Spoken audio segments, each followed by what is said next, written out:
Ces programmes vous est proposé par Sansa Studio en partenariat avec Skywood, la solution innovante et durable.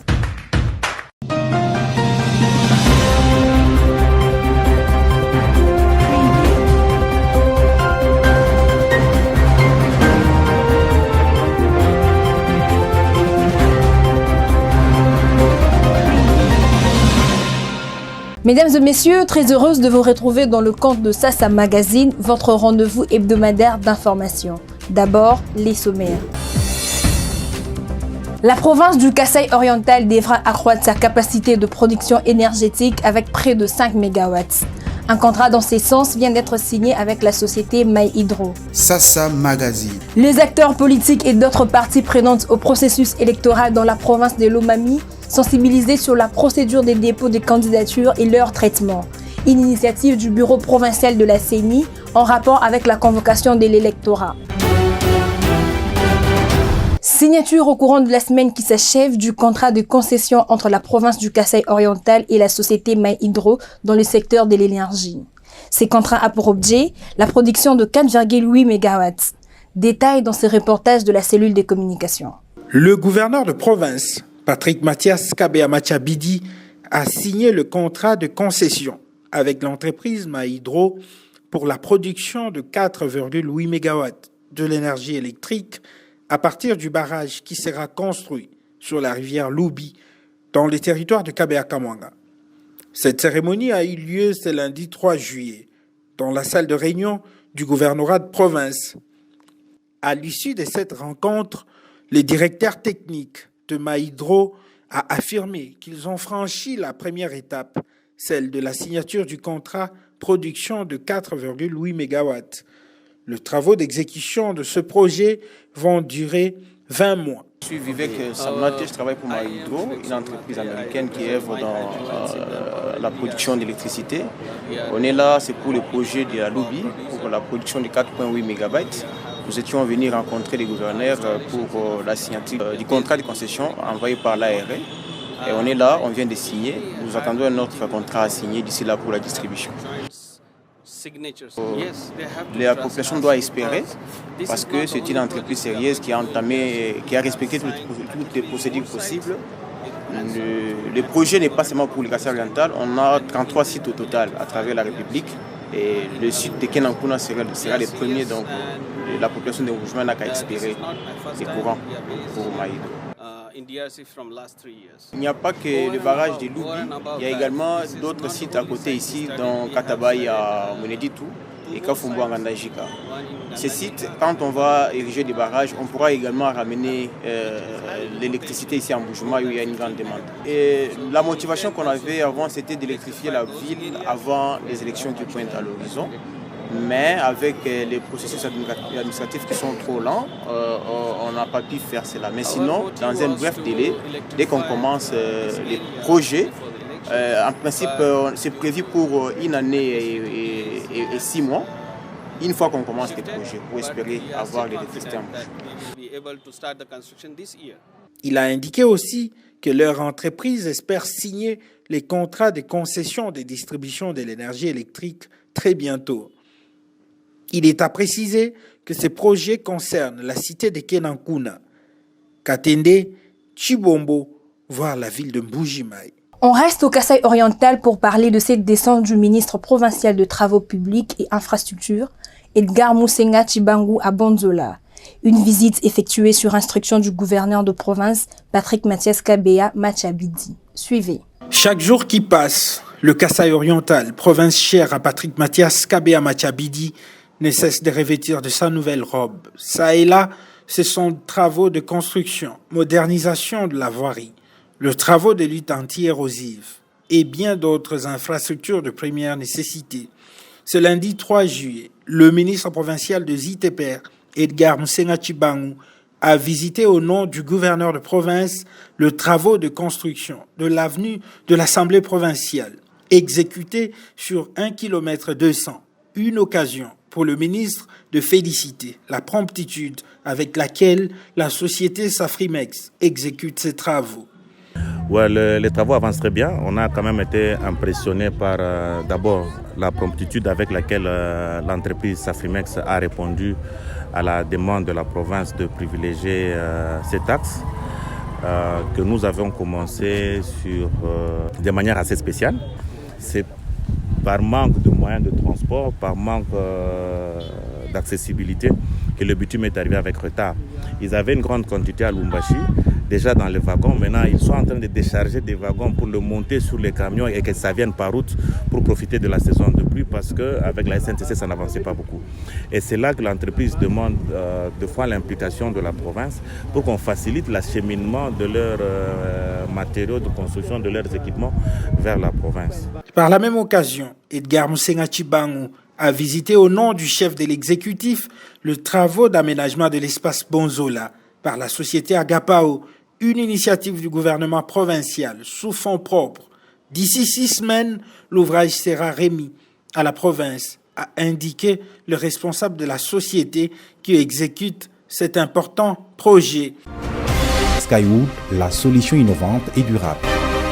Politique dans ces magazines. Après l'ouverture du bureau de réception et de traitement de candidatures pour la députation nationale, le secrétaire exécutif provincial de la Commission électorale nationale indépendante, CENI, antenne de Lomami, a réuni ce 5 juillet le parti prenant au processus électoral. Sylvain Fizemou-Kadzi pour le détail.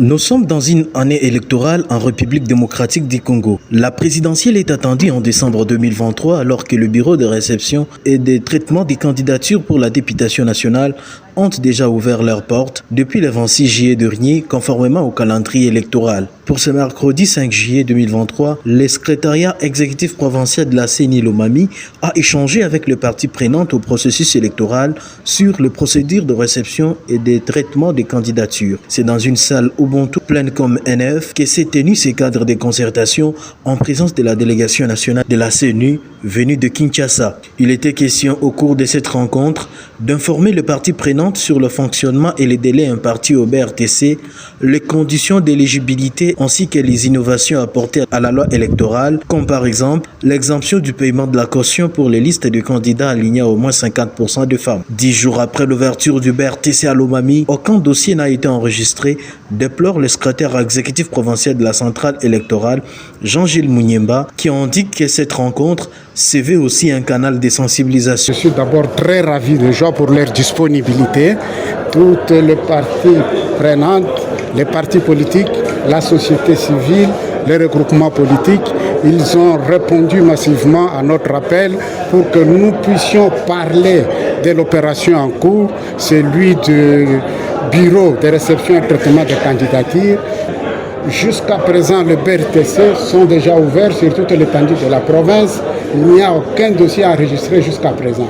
Raison pour laquelle nous avons préféré réunir toutes les couches pour qu'on puisse en parler, qu'ils n'attendent pas le dernier moment. Cette rencontre, c'est en quelque sorte une mobilisation, une exhortation, qu'ils sachent que le BRTC est déjà opérationnel depuis le 26 juin et le délai est bien fixé, c'est 20 jours en clôture. Il n'y aura pas de prolongation, raison pour laquelle nous nous sommes mis debout pour réunir toutes les couches concernées afin de respecter le délai. Rendons-nous au Nord Kivu, plus précisément à Goma, où le centre hospitalier Doc RDC Keshero, qui dispose désormais d'un département d'imagerie médicale. Un service rendu opérationnel il y a quelques jours. Reportage. La cérémonie du lancement du département d'imagerie médicale du centre hospitalier d'RDC Keshero a eu lieu ce 1er juillet 2023. Un service de plus pour toute la communauté de Goma et ses environs. Pour le médecin directeur de RDC, Dr Kalume, cette grande réalisation est un fruit du travail avec professionnalisme, du courage et de la détermination de toute l'équipe. Le RDC venait d'acquérir des machines de haute technologie, en l'occurrence un échographe 4D, Doppler couleur et une radiographie numérique que la population apprenne que nous avons déjà une très bonne machine de radiographie et une très bonne machine d'échographie ici à RDC avec du personnel très compétent. Que la population se réjouisse avec nous pour bénéficier de ces services de très haute qualité. Ça sera un travail dans de bonnes conditions pour la grande satisfaction des patients venant de tous les coins de la province du Nord Kivu. Différents participants à cette cérémonie du lancement ont exprimé leur joie et satisfaction. Ils ont invité toutes les personnes en besoin à venir bénéficier de ces services de haute qualité à Dox RDC. Nous sommes vraiment contents parce que c'est l'hôpital qu'on est toujours affilié il y a beaucoup des années. Nous passerons le mot pour informer à la population de Goma qu'ils viennent nombreux, qu'ils soient les bienvenus. Nous sommes vraiment contents. Je remercie beaucoup Dr Kaloum et le professeur ce qu'il est en train de faire. Regardez, après avoir fait la clinique qui est vraiment ultra moderne, il vient encore de faire l'imagerie qui est vraiment impeccable. Je suis vraiment très ravie. Skywood, la solution innovante et durable. 7 moulins de farine à usage gratuit pour la population de la commune de Kisenso. Cette dotation porte la signature de Patrick Moulamba Majambou à travers la fondation qui porte son nom. Ange Aloki, Placide Loukeka et Francine Mawete signent ces reportages. Touché par les cris d'alarme des mamans et jeunes sœurs de la commune de Kisenso sur la pénurie des moulins, Patrick Moulamba Majambou, initiateur de la fondation du même nom, n'a pas tardé à réagir comme il sait les faire. À travers sa fondation, il a fait les dons de 7 machines à moudre la farine pour 7 quartiers de Kisenso, qui pourront être utilisées gratuitement par les femmes pour leurs besoins alimentaires. Cette œuvre vient aussi pallier au problème des longues distances dont la population était fatiguée de parcourir pour s'approvisionner et moudre. En voyage aux États-Unis, Patrick Moulamba a été représenté par le secrétaire général de la fondation Salem Boaboa qui a rassuré à la population de l'accès gratuit à ces moulins. Nous rassurons à la population présente que l'accès à ces moulins est quasiment gratuit avec l'approbation de tous. Devant cette grande foule, Salem Boaboa a annoncé d'autres œuvres philanthropiques que Patrick Moulamba prépare pour les habitants de Kisenso. L'objectif pour nous est d'installer 17 moulins au total pour compenser aux besoins de la population avant d'entamer d'autres perspectives, notamment la construction de forages, de marchés et centres hospitaliers modernes. De leur côté, les mamans bénéficiaires ont exprimé leur gratitude envers les dignes fils de Kisenso qu'est Patrick Moulamba. Satisfaite de sa candidature à la députation nationale, elles lui ont demandé de garder ces mêmes soucis et cette générosité jusqu'au palais du peuple. Je remercie yo. Zambe apambola papa na biso mwana ya ndako. Na remercier ye pote na mulo ya tieli biso. To yambi o Patrick na kati ya Kisenso. Tondimi opesi biso ba machine, ozo sala biso ba centre, ozo sala biso makambo ebele. Dans son mot de la fin, Salem Boaboa a transmis à l'autorité morale du parti Congo Espoir, José Panda, le message de remerciement de Patrick Moulamba pour avoir fait de lui l'interfédéral du parti aux États-Unis. Merci d'avoir été 2 millions à nous suivre. Restez fidèles à C-Direct et tous nos médias partenaires. L'info continue sur notre site internet www.sasastudio.net.